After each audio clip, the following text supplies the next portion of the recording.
পাকিস্তানের বিভিন্ন অঞ্চলে শুক্রবার ভোরে 5.8 মাত্রার ভূমিকম্প অনুভূত হয়েছে।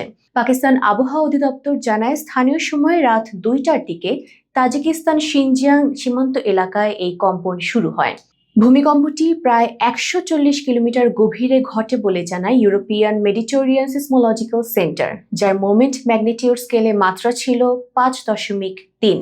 মার্কিন ভূতাত্ত্বিক জরিপ সংস্থা বলেছে, এই ভূমিকম্পের প্রভাবে পাকিস্তান ছাড়াও তাজিকিস্তান, চীন ও আফগানিস্তানের কিছু অংশ ক্ষতিগ্রস্ত হতে পারে।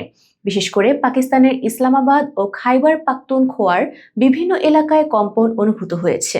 তবে এখন পর্যন্ত কোনো হতাহত বা বড় ধরনের কোনো ক্ষয়ক্ষতির খবর পাওয়া যায়নি।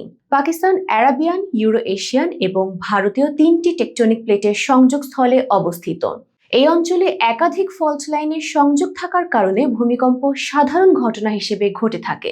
নিরাপত্তা সংস্থাগুলো পরিস্থিতি নজরদারি করছে।